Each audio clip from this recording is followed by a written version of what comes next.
And I'm here to tell you, number one, that most of you say you want to be successful, but you don't want it bad. You just kind of want it. You don't want it badder than you want to party. You don't want it as much as you want to be cool. Most of you don't want success as much as you want to sleep. Some of you love sleep more than you love success. And I'm here to tell you today, if you're going to be successful, you've got to be willing to give up sleep.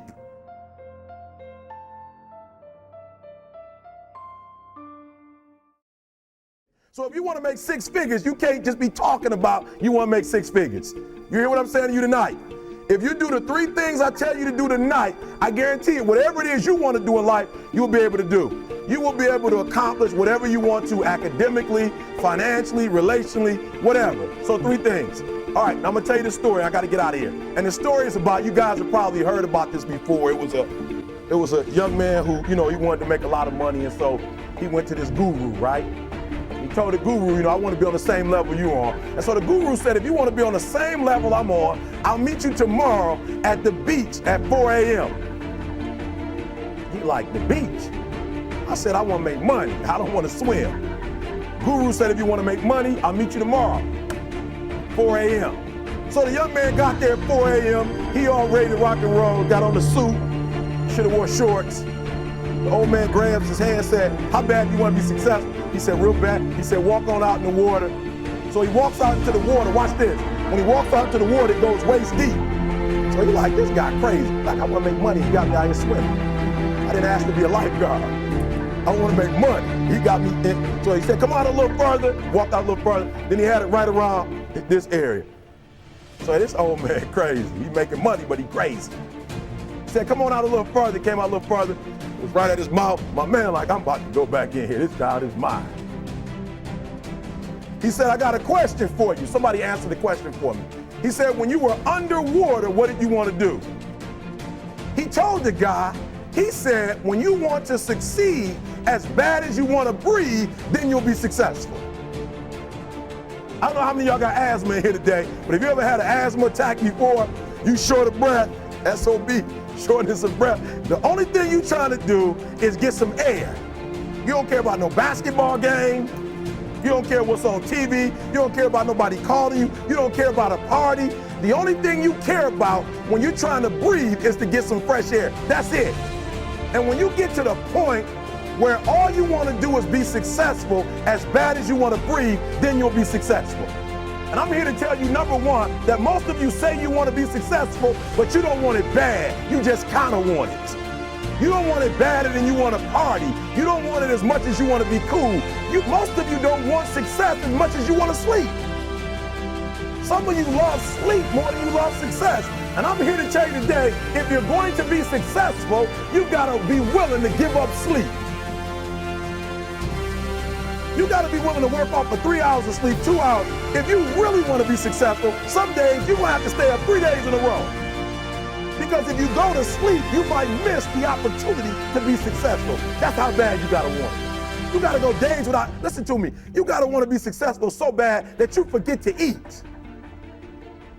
Beyonce said once she was on the set doing her thing, 3 days had gone by, she forgot she didn't eat because she was engaged. I never forget when 50 Cent was doing his movie, I did a little research on 50, and 50 said that when he wasn't doing the movie, he was doing the soundtrack.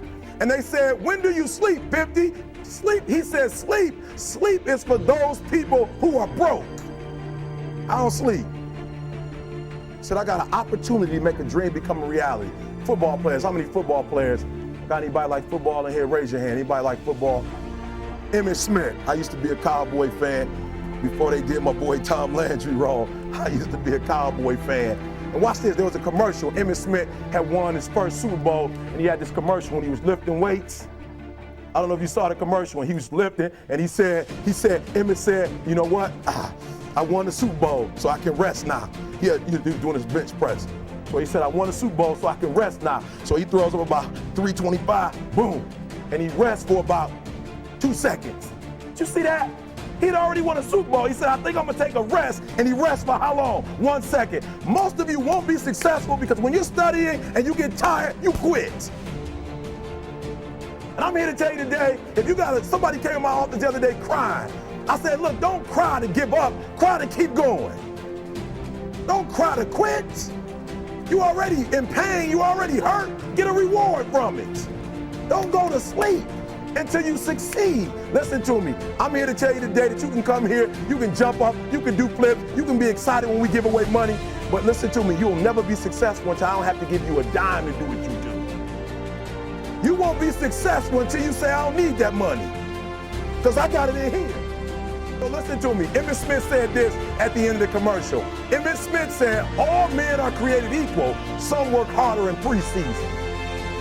I'm gonna say it again because you might have missed it. All men are created equal, some work harder in preseason. So that means that there are some people who are going to see the professor, going to see the TA, and even when the professor says, I don't meet with you, my TA meets with you, you say, I don't want to talk to your TA. I don't pay the TA. I pay you to teach me. So you're gonna have to find some time to meet me. If I gotta meet you at the mall, if I gotta meet you at your house, you are going to see me. Listen to me, all men are created equal, some work hard in preseason. When I went to college, guys were way smarter than me. 4.0s, 3.0s, they went to the Ivy League high schools, came to Oakwood from these great high schools. Most of them are not doing what I'm doing. Why? Because it's not about where you come from. It's about heart. You come to a place where, being smart ain't enough. You gotta have heart. That's number one. Watch number two. The most important thing is this: to be able at any moment to sacrifice what you are for what you will become. That's the number two thing. You gotta catch that one. Some of you can make sacrifices when Monday Night Football is not on. You can make a sacrifice, but when the game come on, for some reason, you just attached to it. For some of you, when your favorite show come on, you can make sacrifices on Sunday when ain't nothing going on. But when your favorite show comes on Monday, bam, some of you focus until the phone ring, and then you like, I gotta answer it. If I don't answer the phone, I'm gonna die. I'm saying to you today that there are some of you, if you give up your cell phone, you would be successful. But your cell phone is more important to you than your success. Some of you need to give up your cell phone, because the time you spend on your cell phone could be used for your success. The time you could be using to be successful, you're using it on the cell. And the cell phone is not bringing you nothing but a bill. And somebody has told you you couldn't live without it. I'm talking about going deep now, giving up stuff. Watch what it says. To be able at any moment to sacrifice what we are for what we could be. I don't do well in math. You're right. You ain't never studied. I'm not good in writing because you have never written before. But I dare you to fail in writing for a whole year to see if you can get to the end. I dare you to fail. I dare you to take that same class over and over again. I dare you to stop dropping classes like you soft.